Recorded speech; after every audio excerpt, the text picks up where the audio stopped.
जब भगवान राम को 14 वर्ष का वनवास हुआ, तब सुमंत्र जी उन्हें कुछ दूर तक छोड़ने के लिए आए थे।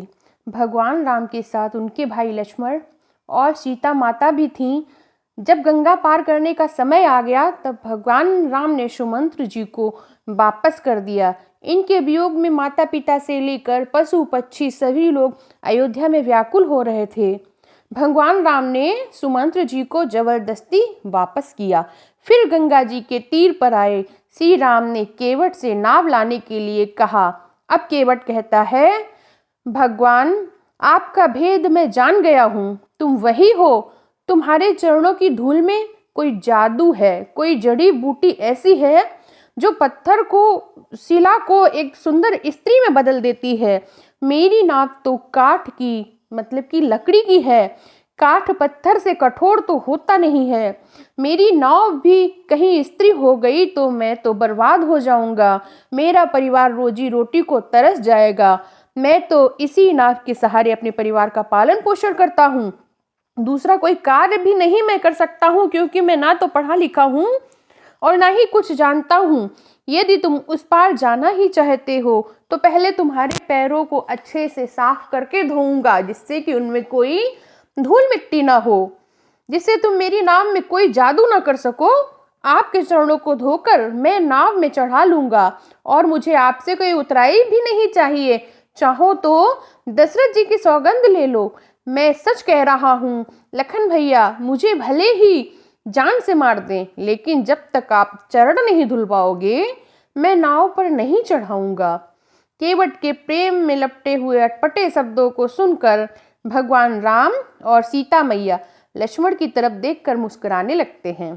राम केवट से मुस्कुराकर कह रहे हैं, भाई तुम वैसा करो जिससे तुम्हारी नाव को कोई नुकसान ना हो और हम गंगा पार भी चले जाएं।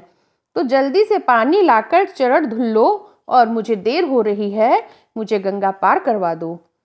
एक बार जिनका स्मरण करते ही मनुष्य अपार भवसागर से पार उतर जाता है, जिन्होंने जग को 3 पग से छोटा कर दिया था, वही कृपालु श्री रामचंद्र जी आज केवट से गंगा पार करने के लिए प्रार्थना कर रहे हैं। प्रभु के इन वचनों को सुनकर माँ गंगा मुंह से खिंच गई थीं कि ये साक्षात भगवान होकर एक नाविक से प्रार्थना कर रहे हैं।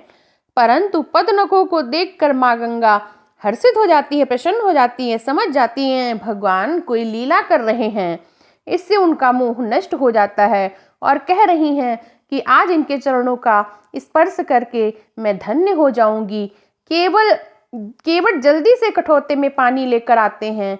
अत्यंत आनंद से भगवान के चरण कमल हाथों से धोते हैं। सभी देवता अंबर से फूलों की वर्षा करने लगते हैं। चरणों को धोकर सारे परिवार सहित उस जल को पीकर भगवान श्री राम को गंगा पार ले जाते हैं। गंगा पार करवाकर प्रभु को दंडवत प्रणाम करते हैं। अब प्रभु सोचते हैं, मैं इसे क्या दे सकता हूँ। यहाँ पर मेरे पास कुछ भी नहीं है जो मैं इस बेचारे को दे दूँ। अब पत्नी तो पति के हृदय की बात समझती है। सीता मैया समझ जाती हैं कि मेरे प्रभु इस समय क्या सोच रहे हैं, मेरे स्वामी किस सोच में डूबे हुए हैं। वो अपनी रत्न जटित अंगूठी उतार कर प्रभु से कहती हैं, केवट को उतराई दे दो। केवट दुखी होकर चरण पकड़ लेता है। नाथ, आज मैंने क्या नहीं पाया। मेरी दरिद्रता की आग आज मिट गई है।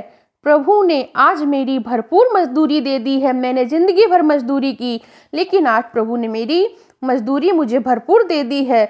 मुझे और क्या चाहिए। दीनदयाल, अब मुझे कुछ नहीं चाहिए। लौटते वक्त आप मुझे जो कुछ भी दे दोगे मैं उसे ही सिर चढ़ा लूंगा। तब श्री राम ने उसे निर्मल भक्ति का वरदान देकर विदा किया।